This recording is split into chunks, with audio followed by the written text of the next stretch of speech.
March 18th, open public work session. Mike, can you call the roll? Mr. Benford. Here. Ms. Crooked. Here. Mr. Coe. Here. Ms. Hogartle. Here. Ms. Kuttner. Here.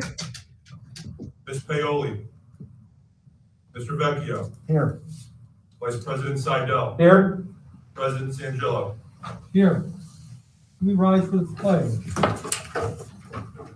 I pledge allegiance to the flag of the United States of America, and to the republic for which it stands, one nation, under God, indivisible, with liberty and justice for all. Mike, would you give us this statement concerning open public meetings?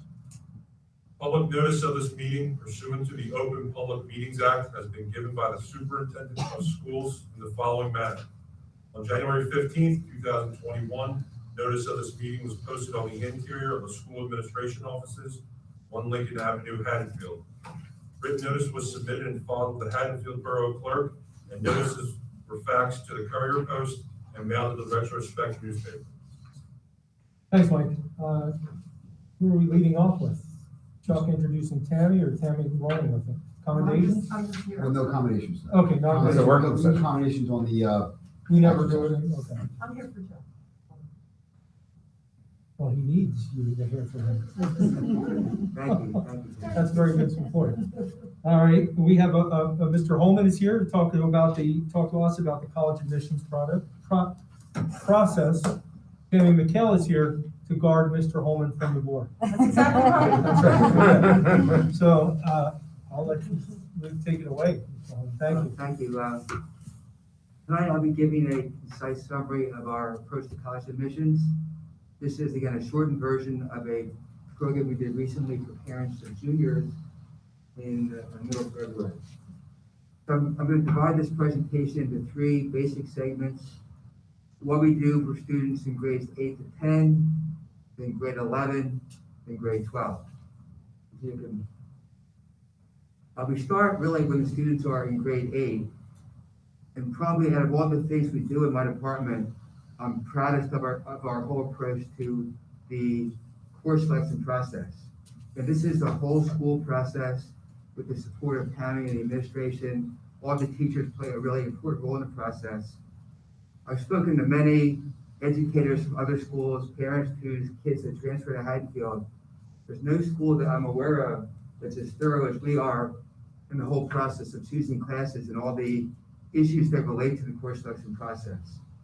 When students are in 8th grade, from grades 8 to 11, we meet with the students individually and invite their parents to the meetings.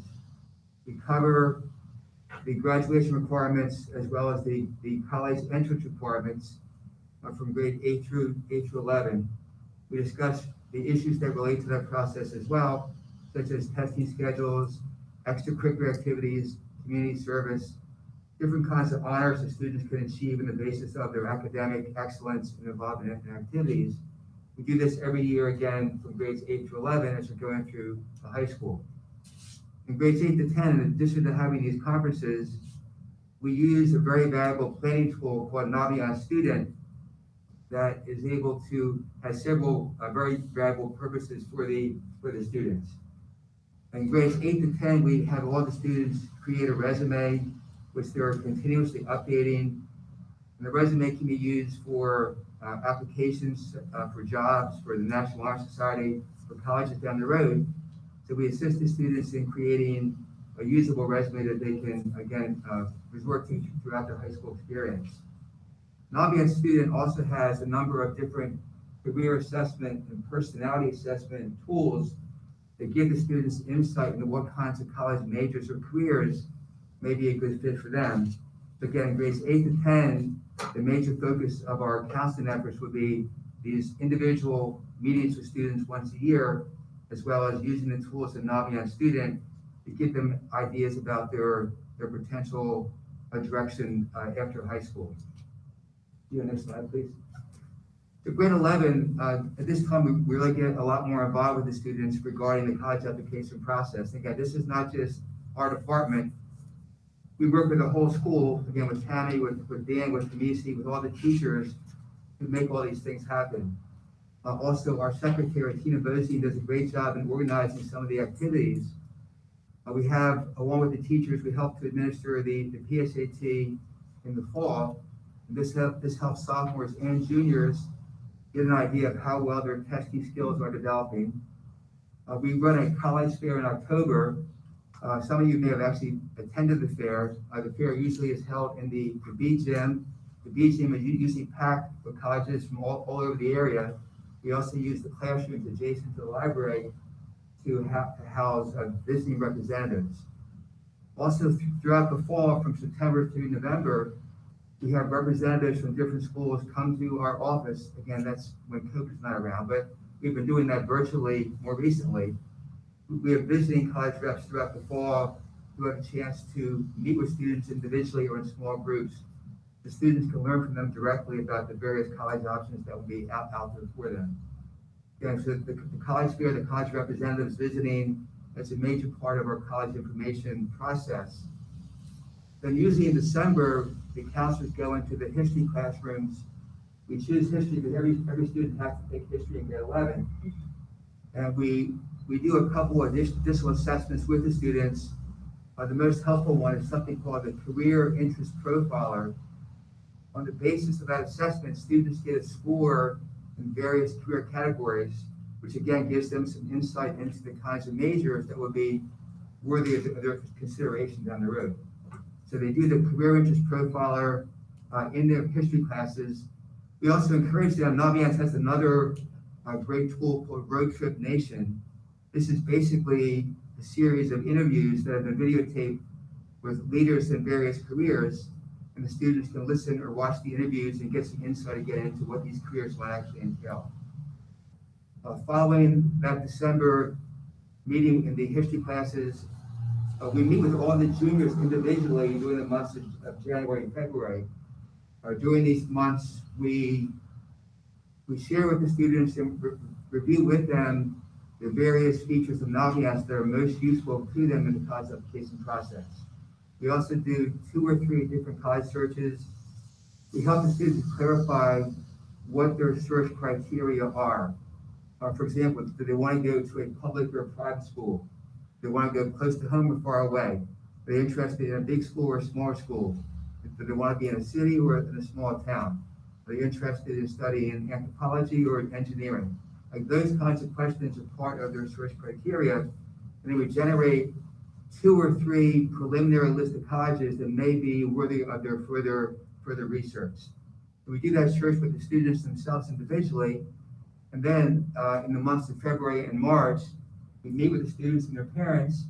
And we again have our course selection process. We review their progress in meeting their requirements for graduation, how they're doing in terms of their requirements for college entrance. We share with the parents the results of our college searches, so we're kind of all on the same page.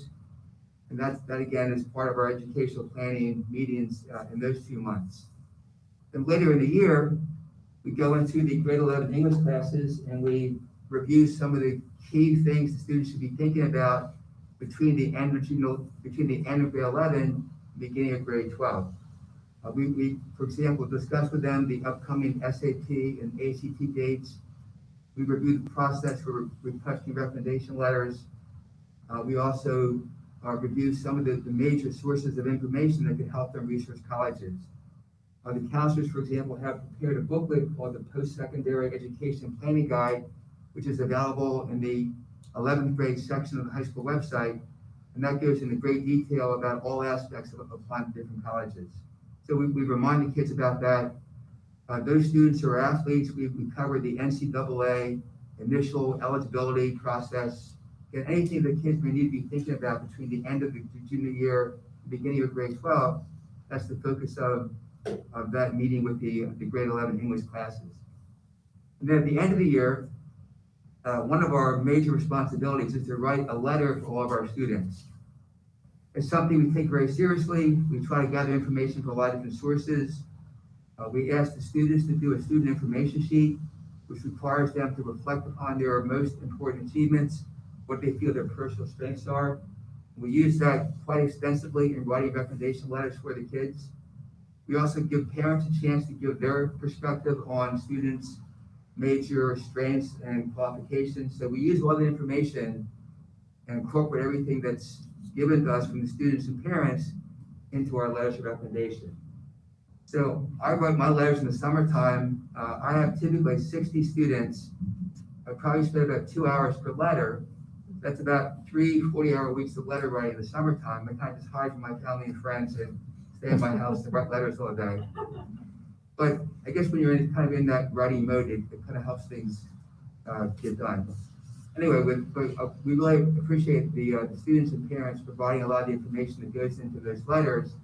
And everyone in my department really takes their responsibility very seriously. Next slide, please. So going into grade 12, I'm sorry, this actually covered this in what I just talked about. So grade 12, we start the year by talking to the grade 12 English classes. Again, every student takes English in grade 12, so we know we'll catch all the students in those classes. We review the procedures for the application process, so the kids are all aware of those procedures. We then follow up with meeting all the students individually during the months of September, October. We make sure that the kids are aware of what's required for all the schools they're applying to, all the documents that they need to have. We help them analyze what schools might be in the different categories of a good match school, a safety school, and a read school. They can kind of know they're applying to a nice cross-section of all three categories. Also, in the early months of the school year, again, Tina, our secretary, organized with the college fair and the visiting college reps throughout the fall. So those students who are trying to make a decision about which schools they're most interested in, again, have that chance to meet with the representatives directly at the college fair and throughout the college presentations. Again, in addition to those different activities that we have, I contribute a weekly article to Tammy's HMHS News, which tries to highlight different scholarships or activities or just deadlines that kids should be aware of, try to advertise different aspects of college admission process. That way, upcoming test dates, for example, when scores are going to be available, those kinds of information. So the first semester of the senior year is really focused on the application process itself. In the second semester, we get more focused on our local scholarship program. As some of you may know, we have many very generous members of the community or organizations that donate scholarships that are just intended for our students. When kids apply for scholarships, often it's a scholarship that may be open to a national pool of candidates, and the odds are obviously not that great when you're applying against kids from all over the country. But typically, if you attend our senior award night, we may have 200 scholarships given out just to our kids, all from local sources. So we're very proud of that program. We're proud of our community for supporting our kids. And the members of our department during the second semester, we help the students apply for these scholarships by giving them the necessary documents, their transcripts, their letter recommendation. In some cases, we're involved on the scholarship committees to make the selections. That's again a major part. After the kids have been accepted, we do our part to help them pay for their educations by promoting the local scholarships. So that's again just a very concise version of our approach to the college application process. As I mentioned, we had an hour and a half version back in February, which can give you more detail, but I thank the board for your opportunity to speak about what we do as a whole school, not just our department, but again, the administration, the teachers, working together to make our process special. Thanks, Mr. Holman. That was, I've attended the February. That was an excellent summary. Quick, the February is much longer, more specific, obviously, for people in the process. But did anyone have questions for Mr. Holman? I thought that was an impressive presentation. Everything you guys did was really impressive. I didn't appreciate the extent of it. It's really robust. And had I gone to Haddonfield, I probably wouldn't have made the misguided mistake of applying to just one college for various reasons. But I got a couple questions. How would you characterize the relationship that we have with colleges? Is that typical to have student representatives? Are they students that come to colleges or faculty as well? It's members of the college admission office come to visit us. We also have like I should have mentioned this, we have an on-site program club where we've got 10 local schools come to Haddonfield the Wednesday of November, and they interview our kids and they give them a decision on the spot. And these are kids that may not be our high flyers, but schools that maybe are, more generous in their acceptance rates have come to our schools and they talk to the kids, and a lot of kids haven't even started yet by the time they have that interview and they get accepted and they kind of, it really gives a boost to their morale. So, because we have some of the classes that visited us, I think that's helped us to get we get to speak to the representatives directly during their visits and during the college fairs, and I think it's helpful to have those kinds of relationships so that we can reach out to the colleges about different kids when the situation may arise. Yeah, no, it's great. It sounds like there have been relationships that have been built over the years. So I just wasn't, it wasn't my experience when I grew up in a different town. In some New Jersey, but nobody came to the school from colleges, so this experience that you just described is completely new to me. Is there anything else that you think we need to be doing to build up relationships with various other schools, or do you feel like we're in pretty good shape right now? I feel pretty good about the shape we're in, man. We're always looking for ways to improve, of course. We never feel complacent, but and we do feel that if the students take advantage of what we offer, again, it's not just us, it's the whole school, and the teachers are amazing. The teachers will read kids' application essays and give feedback, and they'll give thoughtful recommendations and course selections, and they'll either support the kids through the ups and downs, they write great recommendation letters, so it's really a whole school effort. We're part of it, we're proud to be part of that, but it's really, I'm just proud to be part of the school. Okay, have you guys? He's humble too. Very humble. So I have a question. So leading on to Justin about things we can do to help. We made two decisions as a board over the last few years that changed our school profile. One was universal PSAT. We have a lot more students taking it all at once, so we get the results back. I'm sure that helps you with the data. The other one was the change to our grading policy. Is there any early returns to see if that is having an effect? I think the grading policy definitely has had an effect. Those kids that had 90s, they're now getting A's rather than B pluses. Kids that had 84s are now getting B's rather than C pluses. So I think definitely with those schools that are more number based in their approach to admissions, they're not looking at, they're not reading letters, they're not looking at as much detail at the application, they're looking at the GPA and test scores.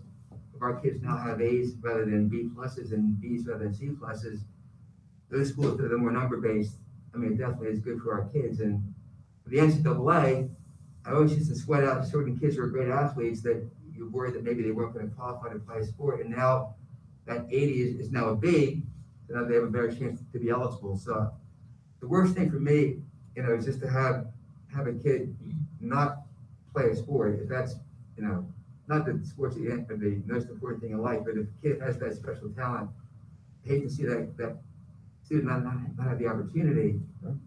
It's their motivation to go to school in the first place. Yeah, and even kids they're not even athletes. Just the fact that they can now get an 80 and feel that's a decent grade. It's not like a mediocre, even low grade. So I think it's, I was a teacher here. I was a student here, and my whole life, 93 was an A, and I had a hard time adjusting to it. But now that we have made that move, I really think it's helping our students. Thank you. Second question. Thank you so much for your presentation. Having a sophomore, it was extremely helpful. Are there any the ways in which you see COVID impacting the college application process in this year and next year? Yeah, I think well, this is kind of related. I think a big thing is that because many of our kids have had trouble taking the SAT, not just our kids, but kids across the country, because of testing centers shutting down or not having enough capacity. Many colleges, or maybe most of them now, are making the SATs optional.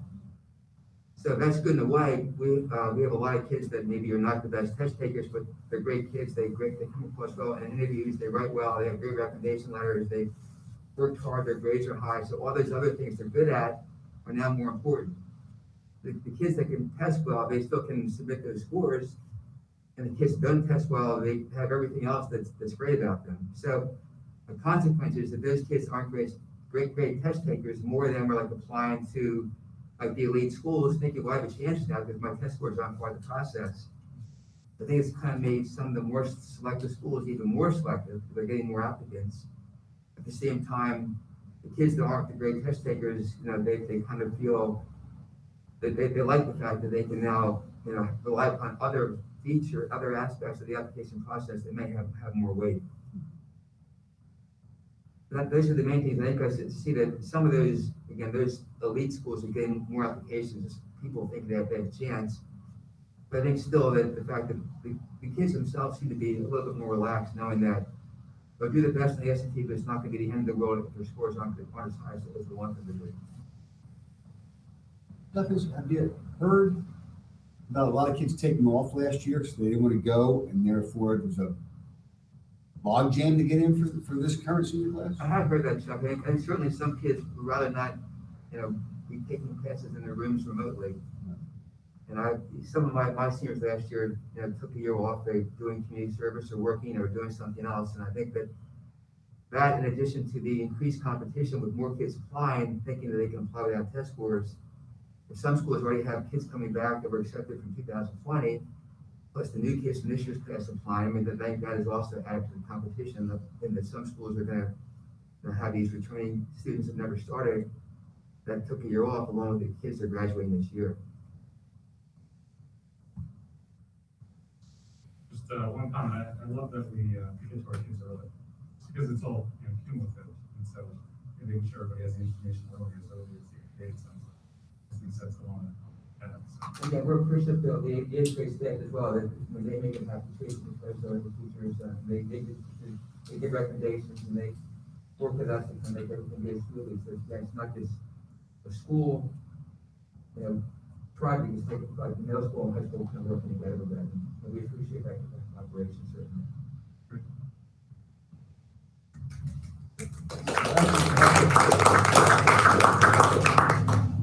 No one's thinking you're going home. You're going upstairs to do more recommendation letters, I'm sure. I do have a few things to say, yes. That one light's always on. Someone's got to turn the light off. Now Mr. Holman's just here working. Thanks. Thank you. Thank you. Thank you for a great program, really, Thank you. honestly. All right, we are going to move, we're gonna move ahead. I'm sure Mr. Holman does not want to stay for committee reports.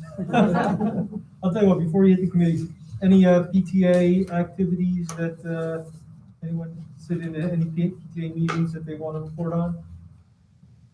I went to an HET meeting this morning. HET, Can I yeah. share that? Yeah, please do. There are 2 events that we need to publicize earnestly. There is on March 27th, so coming up soon, and a good segue from the presentation. There is a mock SAT or ACT exam opportunity that's being put on by Foley Prep. So for $25, you can go and take a mock exam.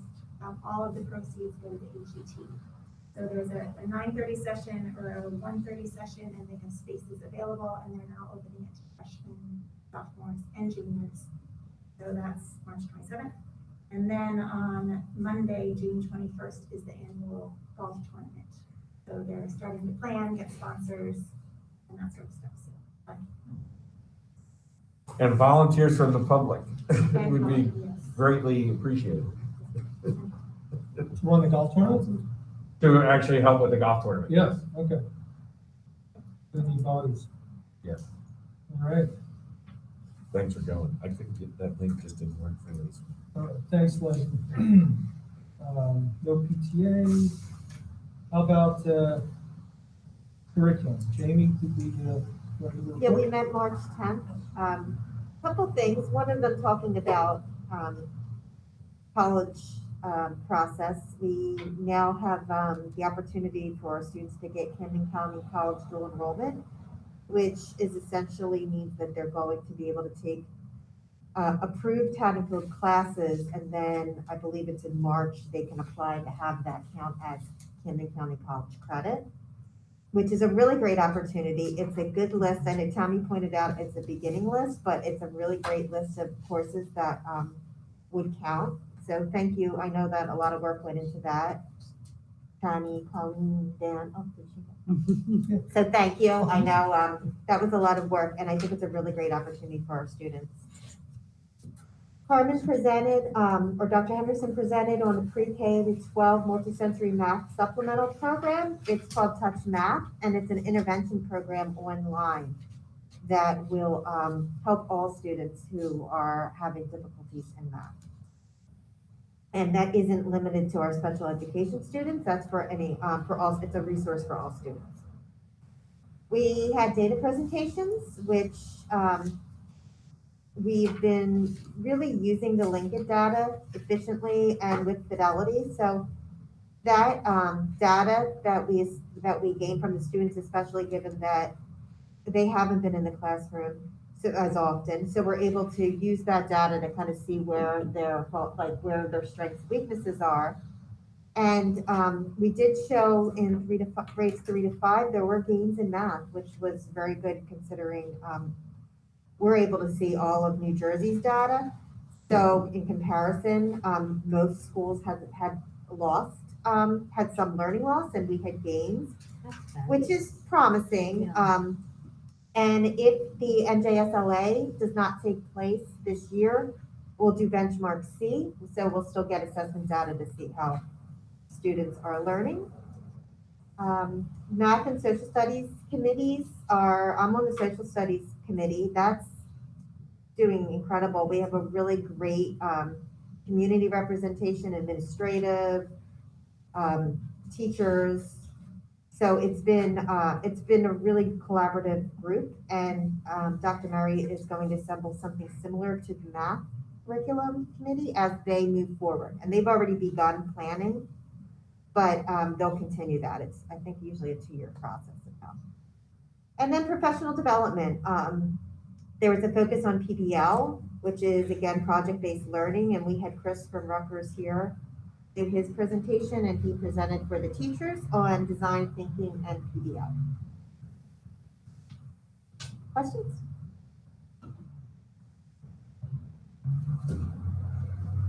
Thank you, Jamie. All right, Justin? For the Finance and Facilities Committee, we had 2 meetings, one on March 8th and one on March 15th. I was there for the March 8th meeting. I couldn't make the meeting.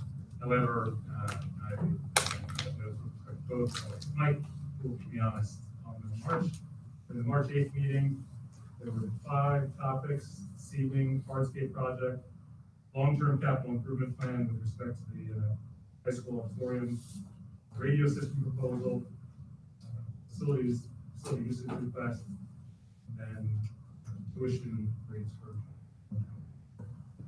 Those are the 5 items on the agenda. About the hardscape project, we talked about everything from fencing to an outdoor classroom, and what kind of teaching board we should have, a permanent versus a mobile teaching board for an outdoor classroom. We talked about shade structures for these canopies, rather than anchoring to the building, provide shade.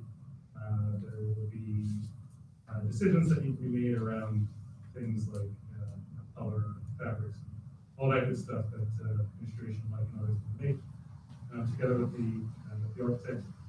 And by the way, this all sort of arose from the area handling unit, so this all kind of came was related to that project. We talked about benches, everything from benches going to be metal, backless, again, colors, handrails, all sorts of decisions like that. On the high school auditorium, I think it's something that a number of people have discussed exactly what should be done and when. Those decisions have been made.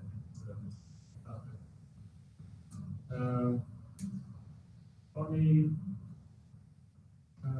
facilities, I mentioned the radio system proposal. I keep me honest on this one, but I think there are funds from that scholarship that Sandy had obtained, and proposal for this radio system would be, was it 75% covered, do you think? Okay, about 75% covered from that, that scholarship, if we were to go with something like that. So why would we have that over something like, you know, cell phone? I think it's something we sell. I guess everybody can be connected at the same time. You know, there's lots of buildings that don't have cell phone reception. So I think this proposal is something we thought we get a lot of bang out of requests for that. What's the total cost of that, Mike? You think? Total was 80-something thousand, 88,000. That's a 75% or so by the scholarship. Facilities usage request. There, as we discussed, indoor use and outdoor. This is where I'm relying on that discussion. You might follow my meeting, but discussion for tier 3 groups, right? To be able to use our facilities. So I guess to date we've only allowed tier 1 and tier 2. Now opening up to tier 3, so that groups that don't have an affiliation look at so for example, maybe you're going to figure it outside of it. So we'll talk about that. Talked about Radnor facility usage and scheduling. So, you know, I guess currently the district handles the scheduling for Radnor Field, obviously until we get through the landslide. And tuition rates. Periodically, we look at our tuition rates and we see if they need to be adjusted. So there's a discussion about adjusting them potentially upwards slightly, certain percentages to keep up. All right, the second meeting, which I'll address a little more quickly, talked about Title I eligibility. And so in order to qualify for Title I, I think you need to have a minimum of 10 students, but you also need to have 2% of your kids be qualified as eligible for Title I formality. And so the current state, I think in the past, we qualified with Title I, but for this year, I don't believe we qualify. For next year, next school year, we won't qualify. So that has an impact on funding that we receive. So that means, district, would get less money. Other things we discussed, about the best renewal,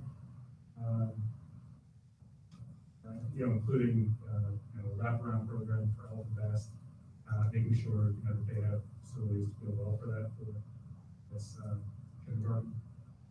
And there was discussion of RFPs, and with respect to things like behavioral services, what else was there? Like there was outside legal services, connection with negotiations, then health benefits, and then there was a quick talk about the monthly borough meeting that took place. Any questions? Anybody want more detail on any of those topics? Just the tuition rates that were discussed in the meeting, they're reflected on the agenda that we're reviewing tonight? Yes, thanks, Mike. And then I'm not going to ask Justin because I know you weren't there, but Mike, what is the amount of money that we're losing as a result of not qualifying for Title I? About 140. That's what our allocation was this year. What, like you're whispering? Yeah. About $140,000. What'd you say after that? That's what our allocation was this year. You Yeah. would only have to assume that because it's different every year. But Depends on what that's That's the the difference number we between- have to assume. who that we signs would up lose for that. out next year if Okay. we were receivers. Thank you. And I think that's the third project that Sandy's grant is helping pay for, right? It's the third big project, so, Which one? The radio. the radios. Were we talking about? Radios were before that. Oh, Yeah, okay. Yeah, no. That's 75,000 of the 88,000 is covered by the grant, right? And that goes along with the new entry system and the lockdown system. Nice The work, gift that keeps Sandy. giving, yes. Yeah, good work. Any other questions for Justin?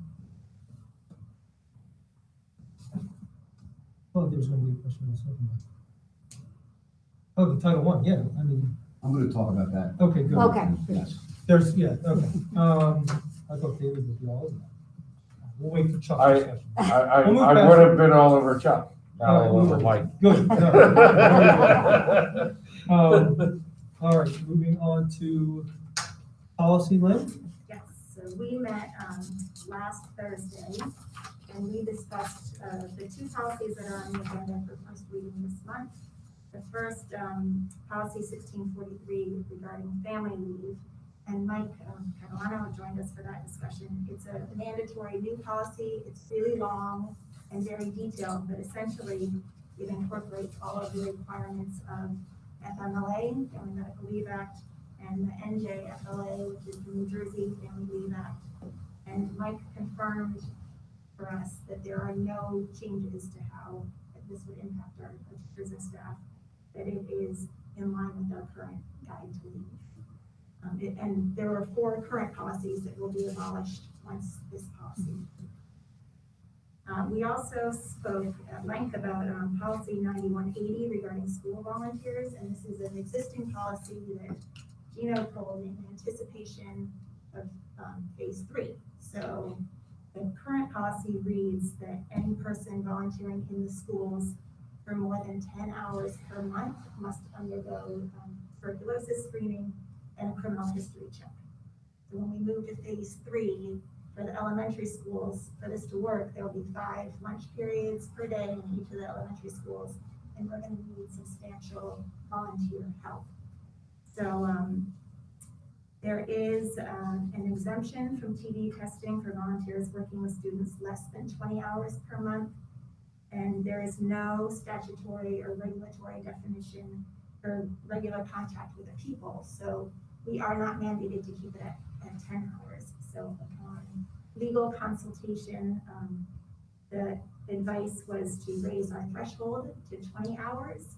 And so a volunteer could work 20 hours a month without the TB test, the criminal background check, and board approval.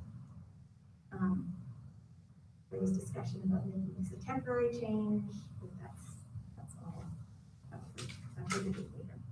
And then we spoke about the policies that are on the agenda for second reading this month. We talked about all of those last month, but there are a couple of items of note. Mike joined us to discuss the lead testing. So it's a mandatory policy, updates to the policy, and new regulation. And there were no real concerns with the changes. Our last lead test in the district was 6 years ago. So the next one will be done this June, and then we'll be on the every 3-year schedule from there on out.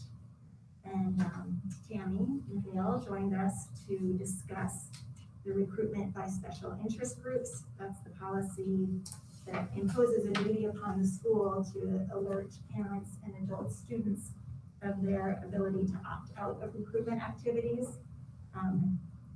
Tammy noted that every year in September, that email is sent out that parents and adult students have to actually opt out every single year. So the school informs them that they have to make the step to opt out. And then finally, the nurses participated in the discussion of the policy regarding the administration of medical cannabis. There really are no substantive changes to the policy. It was just some language changes, but they did want to note that they are not permitted to act as designated caregivers, so they may not by law administer medical cannabis to students. So they just wanted to highlight that. And then we looked at some existing policies, and other than the volunteer policy, everything looked to be in order. Excellent. Questions for Lynn? All right. Linda?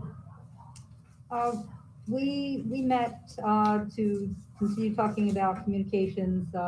Chuck and Gino are looking at various tools and we'll continue to look at them and get back to us. And then the idea is We that, actually have 2 vendors set up for, when we set for our next meeting. oh, fabulous. And the idea is that all of that work will be done and set for September. So whatever the communication tool will be, it will be with the upcoming school year. All right. Tom? what is it? We have another meeting with the HEA next Wednesday. It's one of several that are currently scheduled to continue discussions of an extent of a new contract. And also, we have an agreement in principle with the Administrators Association that subject to, we have to finalize the terms, which I'll provide details during the executive session. And the administrators also have to have full ratification of that. But we're doing exec for just a couple minutes after the meeting to give you the details on that. Thanks, Tom. Gina, do you have anything this week? Gina's gonna be helping me out with. Yeah.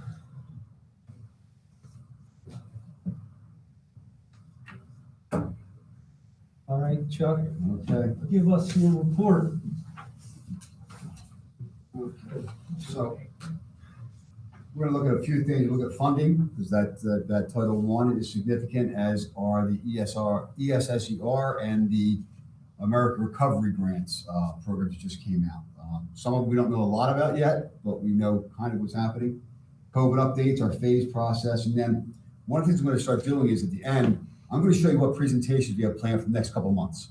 So we'll have an idea of what's coming down the line as far as the Jeff's presentation tonight and those other things. So I'll just have a slide. Title I funding. So we received roughly $140,000 this year, Title I funding. We are no longer eligible. So as Justin pointed out, it's 10 students or more and greater than 2%. We're at 1.82% right now. It's based on 2019 census data, and it's projected data. And it's interesting because if you actually pull our number right now compared to this projected data from 2019, it's 1.82%. It's actually what the number is. The number of students projected and number of students on free and reduced lunches projected, they're different, but the percentage is really on. One of the challenges that we're facing right now, and we've met we've met a lot to talk about this, is we used our Title I funding targeted on central school K-2 because statistically that's where our where the funding came from mostly, and we used staff. I mean, there's different ways of using Title I, but the targeted approach takes when you only have $140,000 and makes it impactful rather than spreading it out across 2,800 students. It's a bigger impact. And rather than by materials, we focus on staff. So Central School had 2 interventionists, early interventionists, working with students and doing great work and making great progress. We want to keep those positions. So I'm going to recommending, it'll be in the budget, that we're going to fund those positions, even though the Title I money is gone. The one option would be just cut those 2 positions, especially since we've had the COVID and the hybrid and the out of school. We really think it's important to keep those early interventionists in there. So we're going to use we're going to use money from our additional state aid and from some out of district placements who are coming back in the district to fund those two positions. We believe that's really crucial. The difference will be it'll have to look different. So with Title I funding, those 2 staff members who are working with Central K-2, we're going to use those. The one we're using now is operational budget. We're going to hit all the schools. So you're going to see a benefit from this.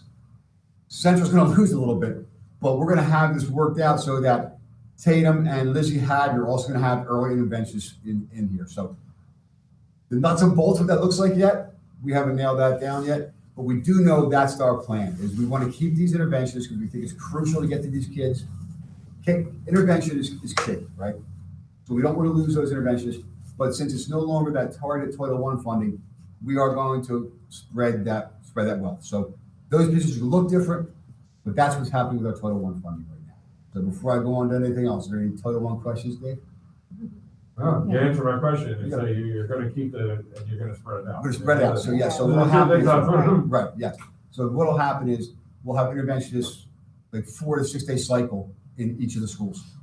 And now that, I think that'll district-wide will show a greater benefit too. And here's just simply the numbers. What will we do if, qualified, a subsequent year? We could revisit hiring these staff, or, as we apply for the grant and we get the grant, once we get the funding, we can look at where the population is that gets us funding back, and we can rewrite the grant differently, right? So we can write a grant to get maybe if we get in 2 years money back, and we see there's a bigger population of free and reduced students in middle school, we write a grant to get interventionists in middle school then. And we try to follow that target, that group, and help them benefit as much as possible. Well, we also have affordable housing coming to the borough. It is likely That could affect the single school population too for Title I funding. Is it fungible? Like, can you take, if a teacher becomes an operational budget teacher as opposed to a Title I funded teacher, and we get our funding back, can you switch that teacher back? Can you revert the funds going to that, to cover that salary from Title I? Is there any reason why we can't do that? No. And free up the operational budget? It's how we write the grant. Okay, Right. So And we get annual- the money, they say, how do you want to use it? and it's annually, we apply annually It was like and it's after the budget process. after the Because budget? things make sense that way. After the budget process that we're in right now, the application opens up in May. For For the following budget year, so 20, for that we'll grant. apply in May for the 2022-23 year? No, 2021, 22. We don't apply for the funding, we apply how we use the funding. Correct, Mike? The funding is generated by the. But the calculation of the funding is Federal government. that's the federal government, comes up with the dollar amount. What we do with it, we apply for how we use it. Got it. Or So not. we're getting the money regardless, and we're just gonna say this is how we'd like to use it, and we have to get approval? Is Yes. that right? Okay. You can only use it for certain things, so you have to get approval for how you want to use the funding. I guess you could probably buy furniture with it, but you couldn't refurbish a room with it, right? That wouldn't make sense. And it has to be supplemented, not supplanted. So there's those type of rules we have to show that we're doing for Title I is on top of. Okay. And this is the stat, Colleen pulled this together for us. Thank you, Colleen. This is our the trends to show where we are, and these are the actual numbers of where we've been with that number. So you can see we were as high as 3.78 at one point in time, and we've been on that decline. We have funding coming in though, so there's good news. We have funding coming in from 3 different sources. The ESSER CARES grant, 1, 2, and then the American Recovery Plan that just went through. So this money came out last year. We've talked about this a lot. We got $134,000. There's non-public allocations. You see, we spent 57 on technology, PPEs, and then we have 54,000 put aside for learning acceleration. So learning to fill that learning gap. And right now our plans are to invest that in 2 summer programs. We figured it would cost us between $35,000 to $50,000 each. And I know my math isn't great, but that's more than 50.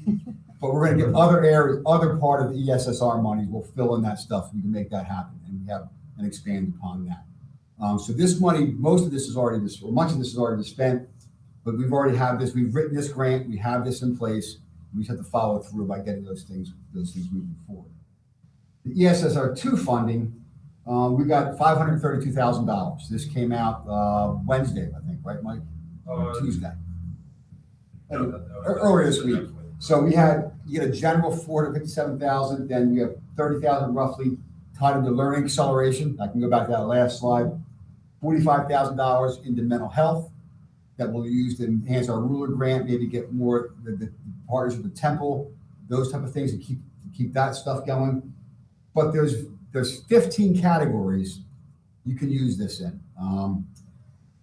That there's the original ESSR categories, which was technology and a lot of things. But this they had three specific categories they wanted you to look at to spend this money. One is learning acceleration, and then the other is facilities repairs and making places safer. So we're going to try to look at spending this money on that. And here's just a couple ideas as we're just looking at getting it now. Summer programs we talked about. The idea, and Colin talked about a potential mentorship program. We have teachers working with students one-on-one after school hours to help mentor through those type of things. A lot of that type of trying to get down to individuals, before and after school enrichment. Look at summer programs, but maybe expand them what we normally do. And then as far as the facilities, one of the things look at, this will be a really expensive thing. It costs a lot of money, but touchless bathrooms, right? Go to the bathrooms, get better ventilation in the bathrooms. No more, everything there is touchless, and that's a big change in health and safety.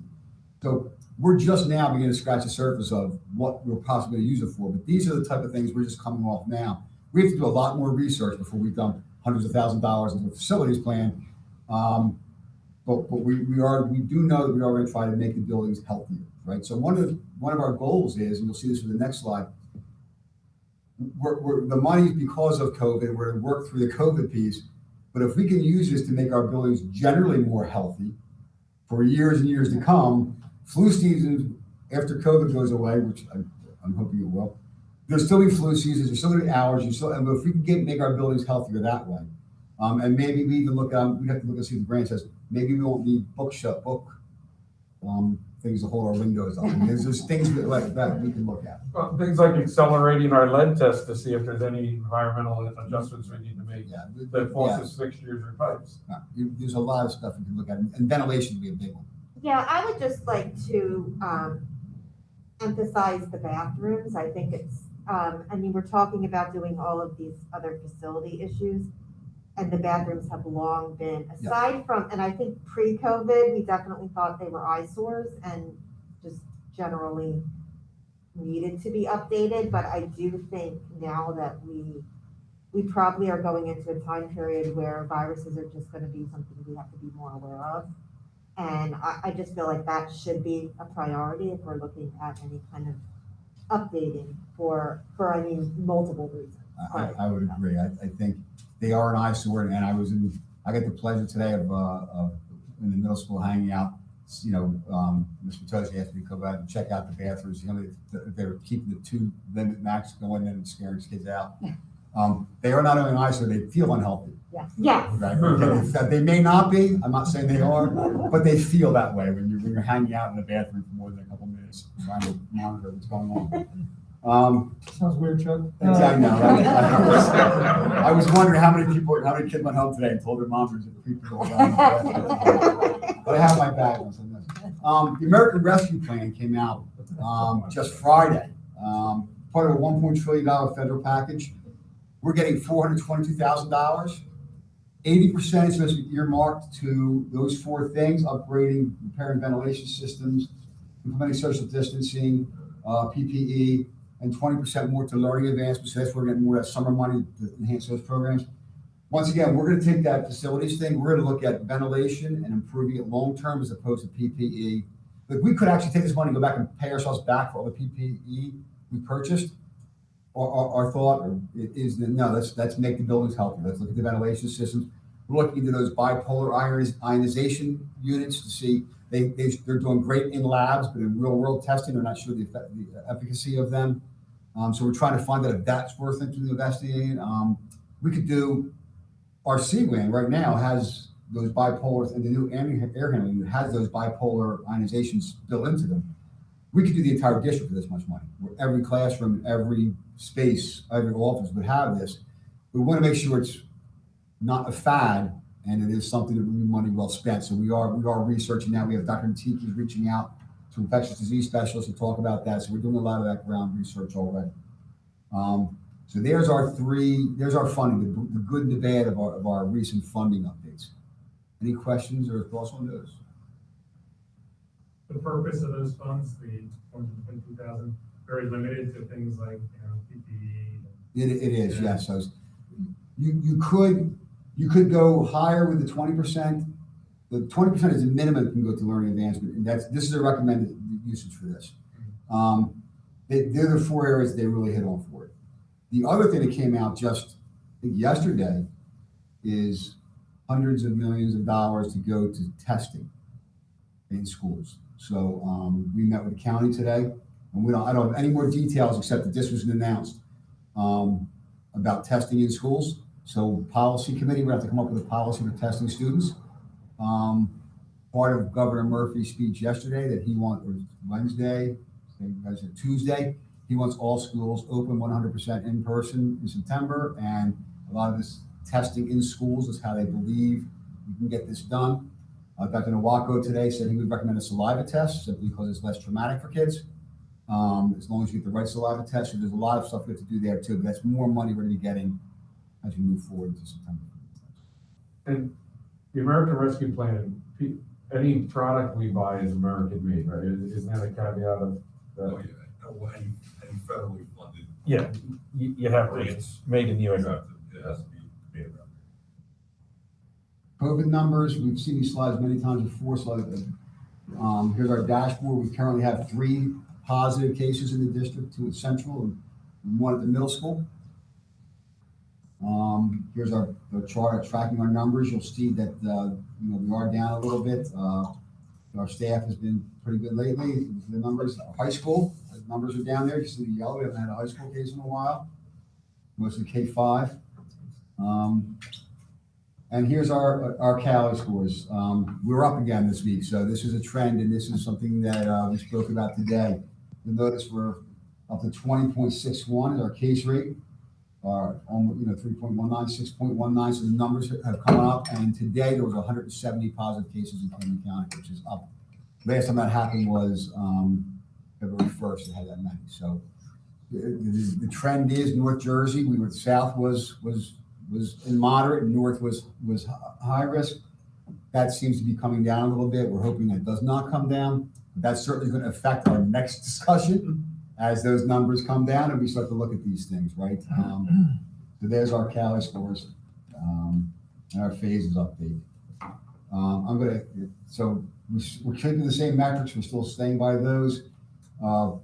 These are the final results, K to 12 in for phase 2. You can see we are at 92% in person. And it's amazing. And as I talk to other schools that are starting to come back too, the more you come back, the more in-person people are coming back. So that the parents see, the families see the value in the in-person, making the commitment to it. By grade level, as you'd expect, the high school has the greatest number of virtual students for a variety of reasons. There they are, breakdown phase 2 by centrals, the 3 elementary schools. You look at Lizzie Haddon's 3rd grade, they're 100% in, so there's not a single virtual student in Lizzie Haddon's 3rd grade. There's the middle and the high school. And once again, much like the elementary is higher in, 9th grade is higher than 12th grade. And Chuck, I just noticed on slide number 20, we have central listed twice. So by the end of the meeting, I'll have that updated. Okay, thank you. And then this is, once again, preliminary survey for in-person was 81%, and we were at 92%. So Tammy could probably tell, I know she could tell you a story.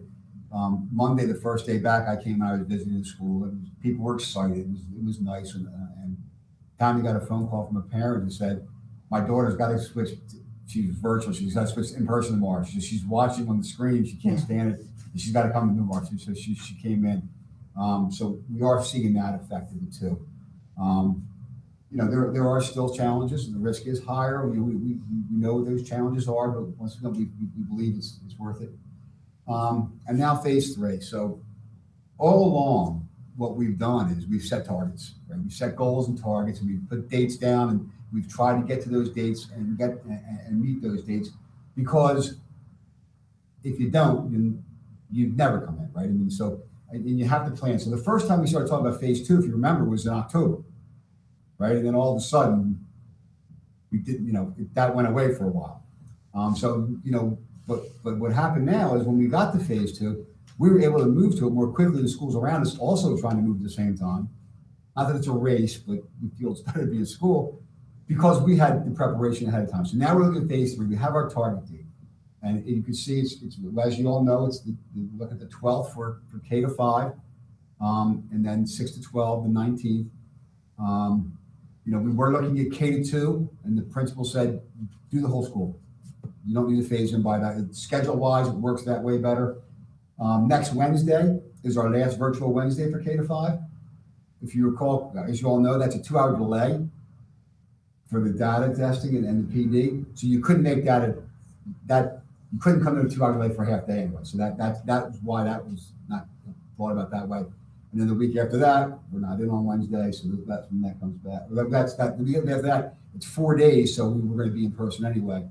So that's the disappearing of the virtual Wednesday. The high school's on the last Wednesdays, April 14th, and the high school comes back the 19th. We are set up to go for these days, right? And Gino's going to help me out with a lot of this presentation because Gino has been deep in the weeds with the details and filling me in on this. And a lot of work with the building principals, a lot of work with the HA leadership as we sit down and go over these things, getting feedback on how to change things. So we are targeting the 12th and the 19th. I believe we can get there if the COVID scores numbers start going again. We can go the 19th and the 26th, right? But we'll be able to go. So when it's time, when we feel that it's the right time, we will be ready to go because of the planning and work being put in by these people. And I can't thank the team enough for the hours. They're dropping everything. And I feel like I'm a broken record, but drop everything, put these things in place. Working with Rachel and Sean, who sit down and go brainstorm with us, and they brainstorm with their team, and they come back and we discuss these things. It is wonderful. And on top of all of this, we got a notification today that the NJSLA testing is still on, and all of the information has to be put into the system by our principals and by our teachers, has to be in by next week. And if it's canceled, then they'll have wasted 2 days. So our elementary school principals literally sit a day and talk teacher to teacher about each kid and what modifications they may need for the test, and have to enter it and put it all in the expectation that this test is going to happen. But we don't know that it's going to happen. We're in New Jersey waiting for the waiver. So everyone right now, we're kind of dancing as fast as we can. And as Jeff pointed out, it's the entire community of the school district that is making these things possible as we move forward. There's a preliminary plans. You see the elementary's target for the 12th. It's going to be Monday to Friday, 25 to 3. Special area subjects in the classroom, except for PE, they'll be outside, except in inclement weather. Kindergarten virtual remain the same. Kindergarten special remain virtual. That's because those teachers will be with other classes now. They simply won't be able to get to the kindergarten, so they'll have recorded lessons for that. And Chuck, I want to add, we have heard from several parents displeasure about that. The idea of kindergarten students not having their specials in person. It's a double-edged sword in the sense that we have more kindergarten services in a longer day than we've ever had. That's a positive. The negative is it's all concentrated during that morning time when our special area teachers are already allocated. When you think about it, allocations were figured last year. So the elementary principals continue to try to work through creative solutions, but what we don't ever want to do, and what we haven't done with any of these plans, is overpromise and underdeliver. So we're detailing what we're anticipating, but at the same time, we're working diligently to try to address concerns that we think are valid. And we would love to have our kindergarten students have in-person specials. The schedule is just not allowing for it yet. And when I say the schedule, it's not just a matter of why can't you just figure out the times? It's a matter of personnel allocation. Yes, thanks. Middle school and high school both are targeted for the 19th. They have their school days. Middle school's going to go with block scheduling the whole way through with a common lunch. High school's going to go 4 days of block scheduling and 1 day of running all 8 periods with a block lunch. As there's changes in the block lunch. Sounds a little crazy, but a middle school, high school schedule takes months to build, and to rebuild one with 5 lunch days in it, we would be in June by the time we got to functioning, maybe not even get to function well. High school is going to have a block lunch anyway, but middle school's following that model for the same reason, because trying to block those lunches would have been nearly impossible. The advantage also of the middle school lunch is as you spread out to go eat lunch, it gives you more time to get to different places. You're going to see, we're talking about perhaps middle school kids getting permission to go home for some of them. The other thing is we have the triangle right by the central middle where the wise men sell the trees.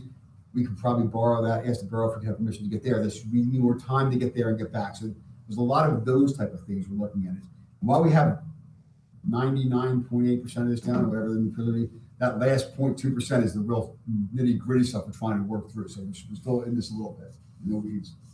And Chuck, what I want to also add about the scheduling part, again, it's been a very deliberate approach in ensuring that we are telegraphing our latest thinking. We're essentially planning in public and sharing it with people. That means that we're not waiting until we think we have a perfectly polished product.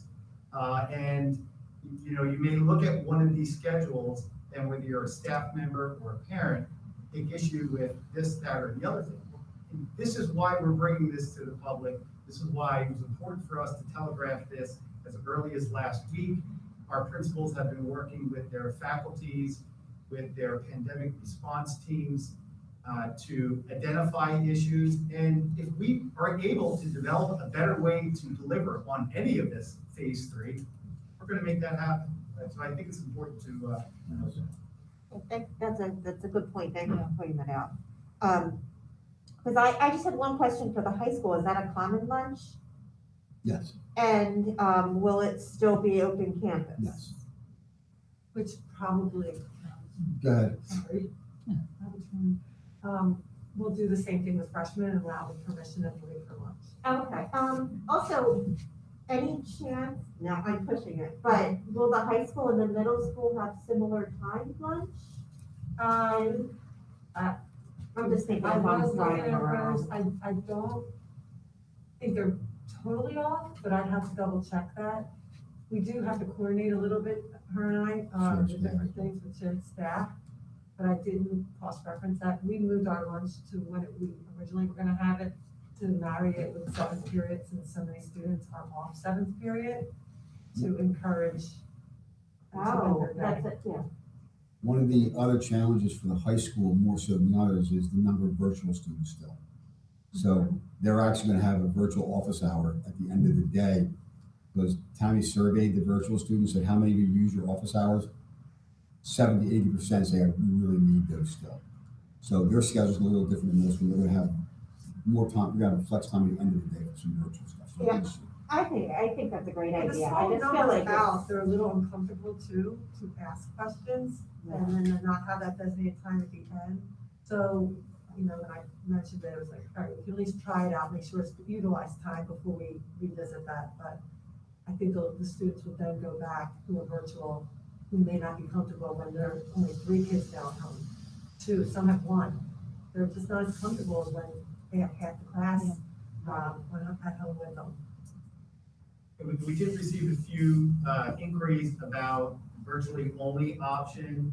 We probably could have done a better job communicating that in our last newsletter, that the virtual only option remains intact at least through the end of the school. The executive order has not been let to them for sure. So here's what preliminary plans would look like. Here's an elementary schedule, and this is just a model of what this is probably going to look like. Because of when there are going to be 5 lunches in the elementary school, so it's going to be a little. Every grade's going to look different. But if you have an early lunch, you have a snack, so there's those balances in there. Virtual students will have the opportunity. This is a new thing. So virtual students, they can log on and keep it on the whole time. So it was mini lesson and then all from work. Now they can be there, ask teachers questions. Some teachers have already started doing this and found it very successful in doing so. And then there's going to be, if someone's quarantined, they're more than welcome to join. If someone's sick or feel enough to participate, they can. But the understanding is that they're sick and they're absent. We're not going to have you'll get to work afterwards. So we're not going to be able to prepare for you ahead of time. Because even though there's very few virtual students, there's still preparation that goes into the teacher to do that. And that pivoting on a turn to be virtual is stressful for the Yeah, teachers. and we've talked a lot with our principals and teachers about this. There are some instances where a child may wake up not feeling well, but well enough to participate virtually. Teacher may not get that notification until he or she walks into the classroom 5 minutes before. So it's not really realistic to expect the teacher then to be able to pull that together in 5 minutes. So the teachers are very mindful of that. They're working as quickly as they can in those last minute kind of situations, and we'll push that work out as soon as they possibly can. And we certainly don't want kids coming in not feeling well because they don't want to be marked absent, right? I mean, so we'd rather have them stay home and get to work the next day if they're not feeling well, rather than come into school maybe when they may be sick or anything. And Chuck, the last thing, when you look at the addition of the live lessons at the elementary level, the expectation is not a requirement that the student is going to be in front of the screen for the duration for all of those pieces. We're taking more of a flexible approach to that, where the student, if he or she chooses, they have the option to do that, ask questions in real time as they would if they were in the classroom. But there is not the expectation, and that will be clarified by each teacher contingent upon the lesson, as to when they can log off or do some independent work and come back on. So we're really trying to strike that balance for the students in the classroom. But I don't want people looking at this and thinking, well, now my child is going to be has to sit in front of the screen for 6 hours for the day. That won't be the case. Lunch, this is the bear, right? This is the thing, right? We had to get lunch figured out. So elementary's gonna have 5 lunch periods. You can't see it very well what that little pink thing is. It's a tray that has a place to hold a snack and a drink, and it keeps the food elevated. So each student's gonna have a tray that they're gonna be able to have, so they can take it out with their lunch and sit down and eat their lunch. Our goal is to have them outside on the blacktop or out in the playground. We looked at tents, $85,000. What was the number, Gino, for tents? Yeah, it was upwards of $85,000. $85,000. And a tent doesn't buy you that much space. So if you're 6 foot distancing in a 20 by 20 tent, that's 9 people. So it doesn't buy you that much space. So for $85,000+, we figured we would go without tents. And you have to replace the grass when it dies. Yes. On the APR and the inclement days, we use the APRs, the little dots on the floor. The reason we're going 5 lunches is each of our APRs can hold roughly 80 people socially distanced. That's basically grade level per class, so that's why we have our five lunches. The floors will be cleaned. They have machines they can run over the floors to clean and sanitize between when the kids are playing. Middle school, 1 common lunch a day. We are exploring the students going home. Fair weather days will be out in the blacktop social distance, like I said, areas around the school. Inclement weather days, multiple locations, cafeterias, gyms, libraries. It's not uncommon nowadays in schools that have common lunches on a regular basis where kids just eat in hallways. I mean, it is, you just get trash cans around. So it sounds like, oh, this is going to be this, that kids are pretty pliable. They'll be okay with this. High school, 1 hour lunch, open campus for 9 to 12, 10 to 12, and then 9 in the works for permission. On fair weather days, there's plenty of space out in the back of this building or in the courtyards for people to be outside. That won't be an issue.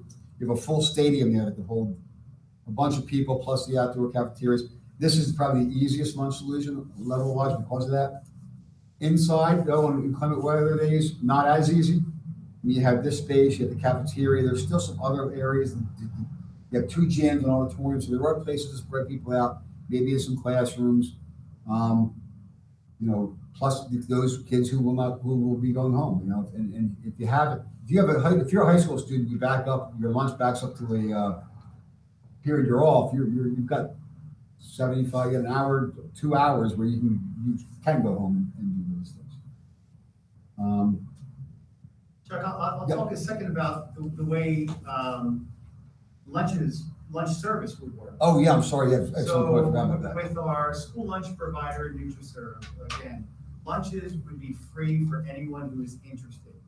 Not just, you don't have to qualify for it. Any student who wants a lunch will have a free lunch available to them. The system will essentially be this: a week prior, an electronic form will be sent out by the schools. Parents will be able to indicate which days the following week they want a lunch. They will have two options. They're all cold lunches, so nothing that would have to be heated. You can choose to get lunch all 5 days, 4, 3, none at all. Once the order is placed, every day those meals are prepared on site. They are bagged, student's name is put on, and then they are delivered to the schools each morning. So that's the way that that system will work.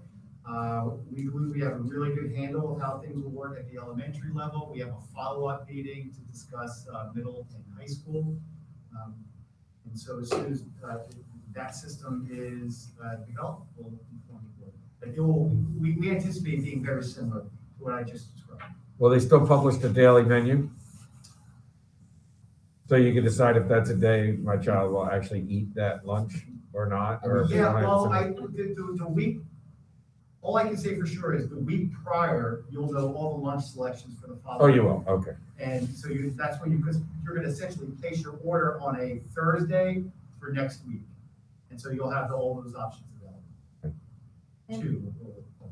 funding for those lunches? Department of Agriculture.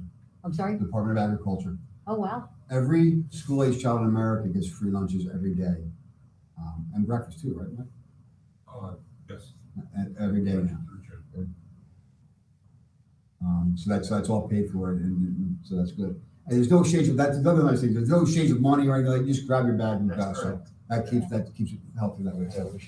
This is a biggie, I'm gonna let Gino talk a little bit about this, because he spent a lot of time on this today. For this to work, we need help. I mean, I really believe if the 1,500 families said we can't volunteer to come in and help with lunches, we probably can't go to Facebook. And that, I don't say probably, we cannot. We simply do not have the staffing to be able to cover 5 lunches at the elementary school, because the teachers have to eat, the EAs have to eat. The type of supervision is different, because we have to make sure these things, people stay apart. So we are going to be making a call, and we said this before, a serious call for parent volunteers, and then talk about the policy change we're looking to call this. I don't know how many people are watching tonight, but tell all your friends, we need help opening up. And Gino, why don't you talk about your meetings with the PTA? Yeah, so we want to have a coordinated process with this. We want to engage our PTAs to assist us if they were willing to do so. This afternoon, I met with the PTA leadership of all 3 of our elementary schools and our middle school, and outlined a volunteer plan to help support lunch supervision in our elementary schools and our middle school. I was really enthusiastic at the end of the meeting. I think there was widespread support. I'm still waiting to hear from one school, but they're all supportive of our initiative. And essentially, the issue is this: when you run 5 lunch periods, while one class has a lunch period, instruction is happening in all the other buildings that require the academic support through paraprofessionals and other kinds of support staff that would normally be on the playground supervising. So that's kind of where the need is. We anticipate at the elementary level that every lunch period will have, on average, about 55 students. We are aiming for 3 adult supervisors for each lunch period. It's probably a little more than we need, but we want to try to build in some cushion to account for if someone calls out, not able to come in. So we're engaging with our PTAs to support the solicitation of volunteers and the organization of the schedule. So we ran through that today. We have to put some finishing touches on the actual process. But what Chuck said, I can't emphasize enough. Particularly at the elementary level, without the volunteers, we're doubtful we're going to be able to run this. It is key to this process. It's 45 minutes of time that we're asking folks to volunteer. It's approximately 40 days of school. And the support from the community has been outstanding thus far, and I'm very optimistic that members of the community are going to pull through and help support us through this initiative. It's like rec hall on steroids for all the grades. So we're coming fast and furiously with this. More information is going to be forthcoming. I originally told the PTA presidents, look, I really need to know if you guys are on board with this by this time next week. And they're saying, well, we need to get started tomorrow. So can we let you know now? I said, yeah, that's fantastic. So we're really thankful for their support, because we would have to do this initiative with or without the support of the PTA. If it was without the support of the PTA, it would just be, more on our shoulders, which if we had to do, we were going to do it, because we want this to happen. We want it to happen safely and effectively. And that's in essence where we're in phases. We will be getting this, we'll work with Polly to get this written down in a digestible form to get out to everyone so that everyone can see it. This will all be posted tomorrow, obviously, on the webpage.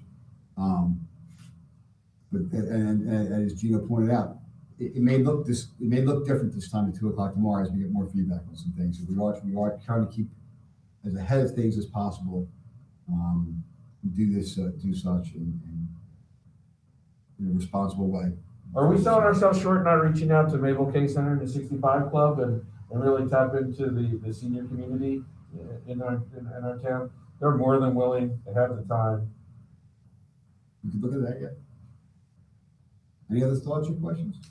You want another vaccinated, I was thinking the same you know, thing. you want to have a risk.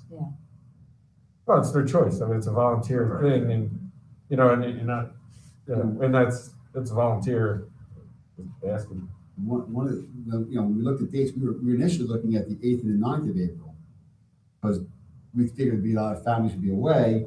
It'd be a smaller population to do some trial runs. But then working with the county, we had last week, Wednesday, Thursday, Friday, up to 70 some staff members vaccinated, which means their 4-week cycle would be that. It's going to be the 8th, 9th, 7th, 8th, and 9th of April.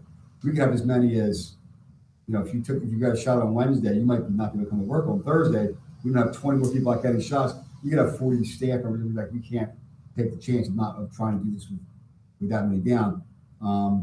That's actually something we're concerned about now is we were able to chunk 70 people getting vaccination in 3 days. That means that week in April, we have 70 people getting their second shot in 3 days. Yeah. And so, we already have a call out to our source for teachers asking, get ready for subs, because we might need extra subs. And you might see Chuck teaching second grade and stuff like that day. So there might be kind of interesting things going on that day. And if there's, go ahead. That was it? No. These are upcoming presentations. I know that this is probably good for us to see. Next week, we have benchmark testing data, but Colleen's going to present that. She's got a lot of good stuff. Mike's going to do a budget presentation. Then in April, Gino's going to review the tenure process. Mike and I are going to do a maintenance plan, building that district-wide maintenance plan. Tracy, she's rethinking middle school conferences. I think a lot of people think they're not as efficient and effective as maybe they should be. So she's going to talk about that. We will adopt the budget in April. In May, we'll look at capital improvement. We're going to get the state of special education, just where we are statistically, what that looks like as a whole. And in June, our biannual HIB report. So that's a preliminary, what we think we have coming up in the next 3 months. We may add some things in there, but this is a very minimum of what we're going to be covering presentation-wise in the 7 months. Thanks for doing that, Chuck. Yeah. It helps me a lot. Not that that's the reason why I'm doing it. And where in that are you getting your new computer? In this? Is that the old computer? No, this is the new one. I got a new one. All right. Congratulations on the Thank you. Can I ask you a question, Chuck? Sure. Yeah, no, it doesn't matter. I think it's gonna happen. Chuck finished. Yes. Go ahead. Well, he stopped sharing, so I Oh. guess question is. So this goes to more a budget issue for next year, as well as fall planning. it seemed that there's been like this undercurrent theme of, catching missing students, catching students that need intervention, that type of thing. And I can't help but think, when I just looked at when you put up the enrollment, not projections, but the number of students that are coming in person, and are we reaching out to disenrolled students to see if they're coming back next year? So that we're not surprised with like an We have not, avalanche? we have a lot of students who went to private school. We That's what I assume mean. they're back, right. We have not made a concerted effort to go out and reach out to them. And this part's gonna sound really pompous, but it's not just about them coming back from a head count and a class size, but they got We're different. gonna factor in the learning loss too. Yeah, the learning loss too, and not the learning loss that the schools didn't do anything, they just do it different. So there had to have been just a ramp up, and especially in the early years, there's just different approaches between private schools and Catholic schools, and public schools about how they teach reading and how they teach writing. That there could be learning loss that needs to be accounted for when they're coming back, especially in the early grades. I think Colleen, sounds good job for Colleen. Yeah, that's a good point, Dave. We should start to look at that, and because of the learning loss, we have our data. We're going to see what data that they bring with them. But we should be encouraging parents to let us know now if you're coming back in the fall, so prior planning prevents poor performance. Not I have a question about, I think it's become like a third rail topic, but the NJSLA is, sorry. No, I said touch it. Yeah. No, I mean, touch it. Break up the screen. Oh, I thought you meant the rail. That's, No, go for I it. meant the screen. Go for that third rail. I didn't know how to subtly show, no, but yeah, touch that rail, Adam. Go ahead. No, I meant touch the screen. I'm gonna touch it, David. All right. So, I feel like like boards, Jamie's losing. Non-education professionals who are accustomed to like testing and sort of data-driven results. I'm reading that sort of, from my perspective, that's the world I come from. So I'm reading these articles which make a ton of sense about, because of COVID, we don't want to put pressure on our, undue pressure on our children and our system and our teachers and administrators on where are we, what did we lose, and how are we going to get back to where we should have been as fast as possible and go data crazy. So I want to put a disclaimer on the question that I don't think, and I don't want to speak for the board, but in our conversations that we have in committee, there's nobody pounding the table saying, we got to test these kids and find out what they lost.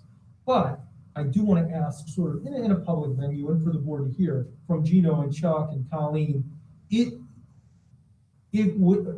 you want to see the NJSLA administered? Do you want to see those scores just to get an idea of where we are? Or are you comfortable, I don't need to put you on the spot, or are you comfortable saying this year we don't really need to recalibrate, or what are your thoughts? Because I'm obviously not in education.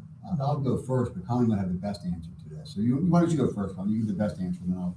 I don't know about, it's such a tough question to answer, but the easy answer is I would rather not have the NJSLAs, only because we're at a serious advantage from a lot of other districts, because we have blanket and we have so many other standards-based assessment data that we can rely on. And the NJSLA, it's a huge undertaking every year.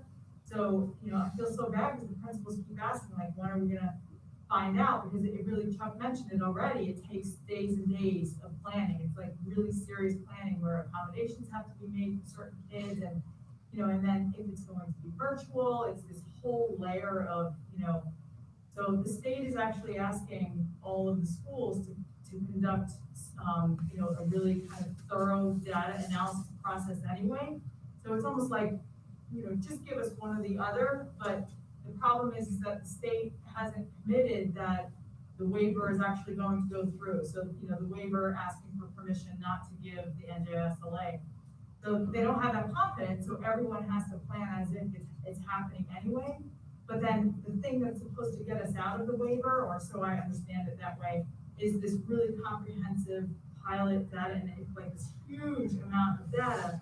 And Chris Hines has already, we were a pilot district, so Chris Hines already really dug into it, and got a lot done and got to feel for it, and they used our feedback for, how to improve that process. But the long and short of it is that everyone has to do it, and it's gonna be weeks and weeks of work. So it's like we have work with the NJSLA, and then we have work with this data analysis process, so like at least let's get rid of the NJSLA, that's my thinking. Okay. I think from a selfish point of view, we don't need the NJSLA. We have Linkit, we have data, we have, as Concord, really advantageous situations to have for us. I don't know if I were in another school district, I would feel that same way. If I didn't have, Linkit's not cheap, right? Not everyone invests in that. I think that we could say with good comfort, that we know pretty much where our kids are. I'm not sure every school district can say that, and I don't know that's a reason why you should give it. I mean, I think it might even worse. I mean, you have school districts that are huge school districts that have not been back in school since March 13th of last year, and you're going to have these, Newark, I don't think has been back in school since March 13th next year. That's 100,000 kids or something to that effect. How are they going to take this test? It's almost cruel, right? So from a humane point of view, I think it's cruel. As far as for Haddonfield, I think we have enough. This is kind of with the standard-based assessment. We have these things. We have tools to know where we are. So I think I would prefer, if I got to vote, I'd vote no on JSLA. And then, now, I didn't understand, they'll give you a waiver and then that's an option not to do it? No, New Jersey asked for a waiver from the federal government. So all the NJSLA is tied to federal money. Okay. And if you don't take the test, they can pull, I don't know if they ever would, they can pull the money. So this is now, like many things in our day and age, this is political, right? So we're asking for a waiver because New Jersey may say we see inequity between Newark and Haddonfield, and Georgia says we've been in school 100% of the time. Why do you don't need to take? So as Washington's looking at it, they're looking at 50 different approaches to this, right? Gino shared a great article. We probably should get to everyone about a family that grew up in Texas, right? So Texas was in school right across the street. They hadn't been to school, so they literally can see the schools from each other. One's been in school the whole time, one hasn't been in school. The effect it has on the kids and the learning.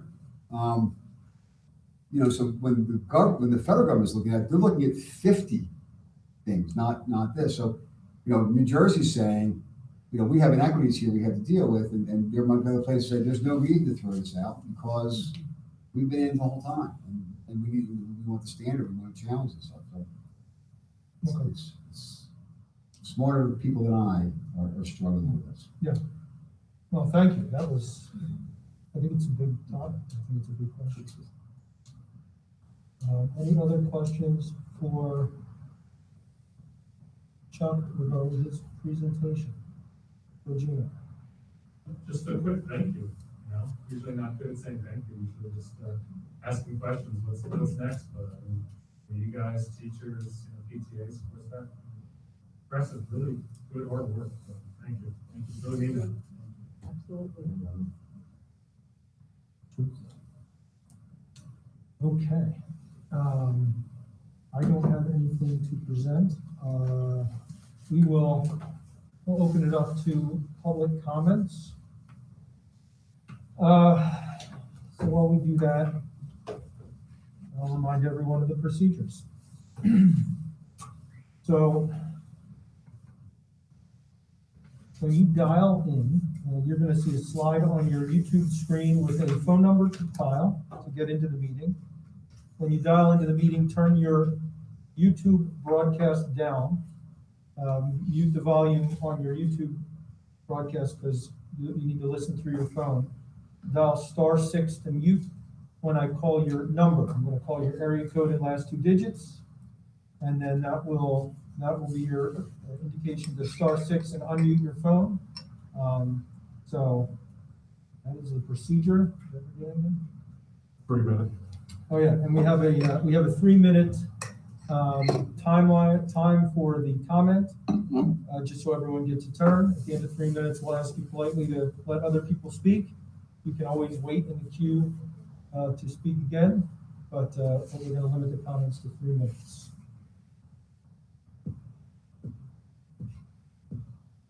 Jeff was here the whole.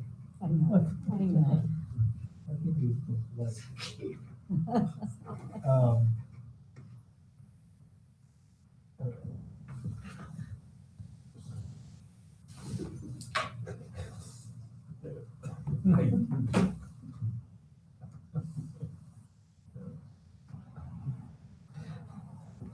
I wanted to test your reflexes, Chuck, to see if you can.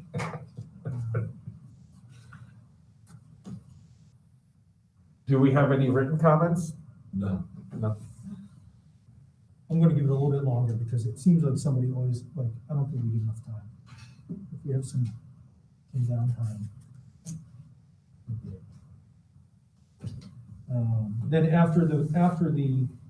so just for the board, after we do the public comments, we're gonna read through the agenda, and then just a reminder that we have a short, exec session to go over negotiations. We don't expect that to be long, so it should be a reasonable evening.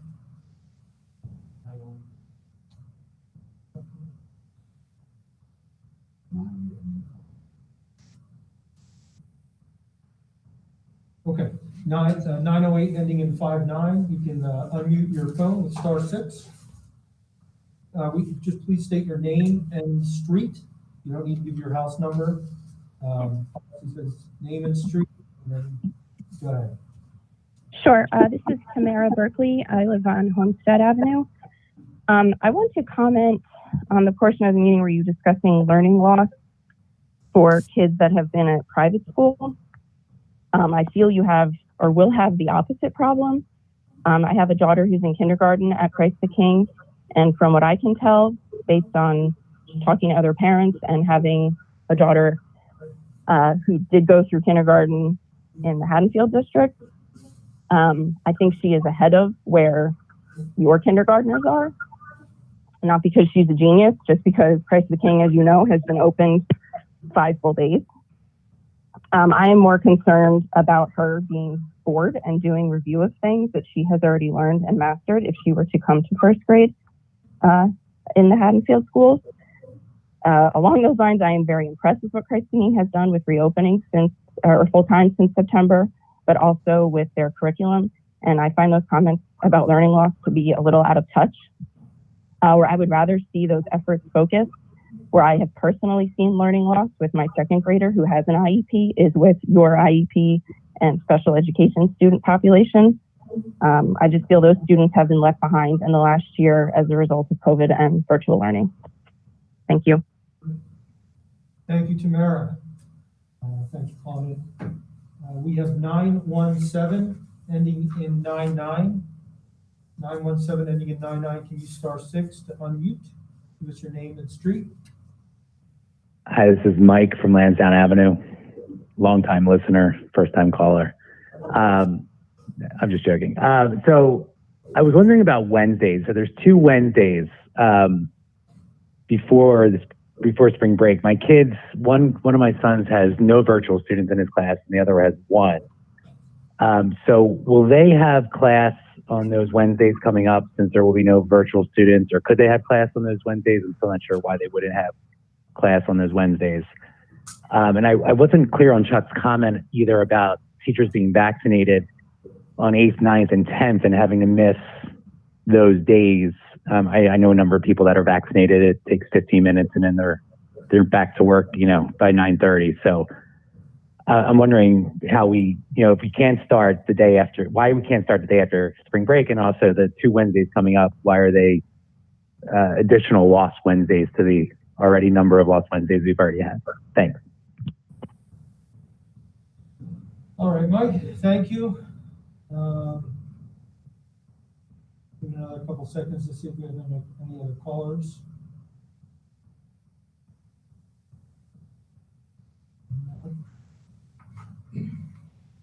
Not seeing any. We are going to pull down the slide. Thank you for the 2 comments. Mike, did you want to comment on, Mr. Gorman's comment? Well, I believe I said this. Right. So I'm sure that Wednesday, the 24th is a 2-hour delay for PD and data analysis. You can't come in from 10 to 2 without lunch, so that would be that. And the Wednesday after that, we are in school. Because it's a 4-day week, so we will be in school, so. That's the answer. All right, the next part of the agenda is to review what we're voting on next week.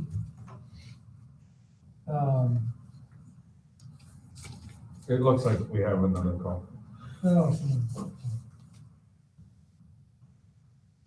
he's delayed. Okay, 856 ending in 76. *6 your phone. Unmute.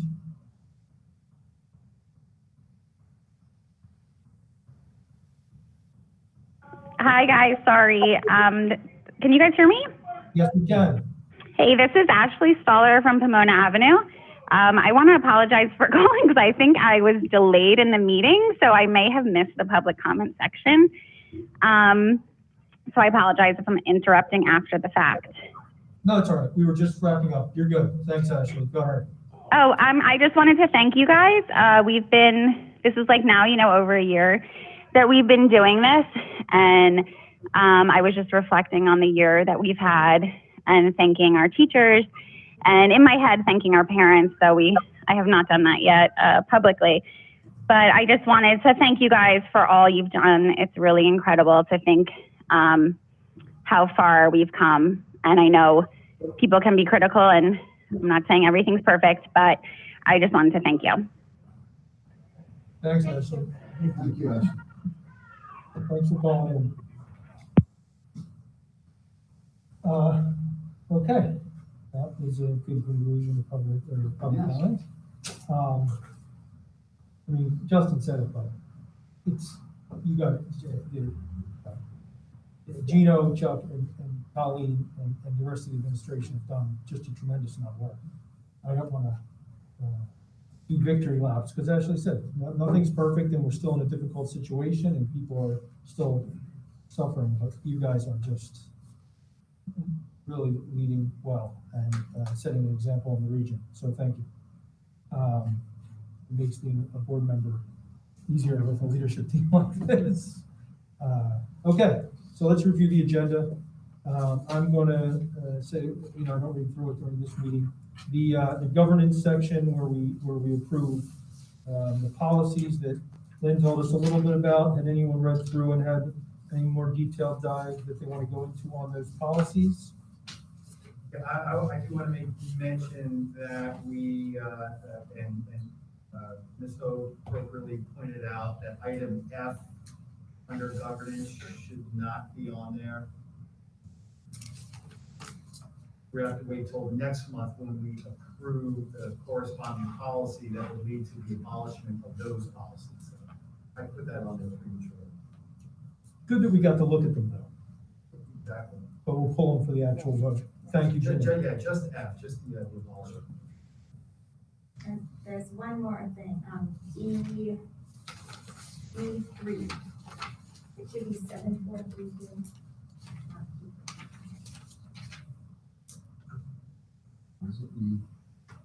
Did you say E3? E3. Eye protection? It's just a typo. It should be 7432 instead of 2. Okay. That's not photogenic. It's remarkable. I'm just happy she's on my committee. Yeah.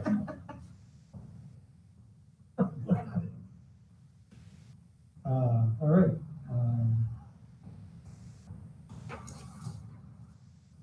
Okay, and then 2, curriculum and special ed, the field trips, the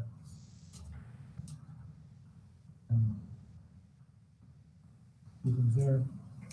Okay, personnel.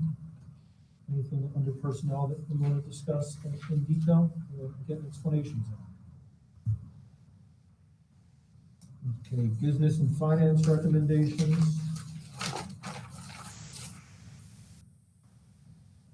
Just a question, is Kathleen Stolfus the first of what might be more people that you're gonna add more hours to because of the lunch supervision of phase 3, or is that a special case? That's a special case. For the most part, we could not add lunch time to the EAs because of the prohibited benefits. I was gonna say Obamacare would kick in. Okay. Anything else? And then any issue with the minutes? Thank you for the call out at the last meeting. But Mike, you didn't note that my absence was unexcused on the 25th.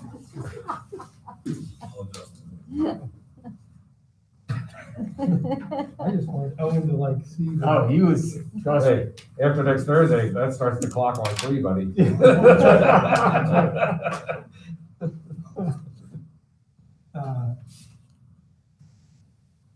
Any items for future consideration? Topics for the general good of the district? Okay, can I get a motion to go into exec? So moved. David, Second. Linda? Susan, thank you administrators for being here.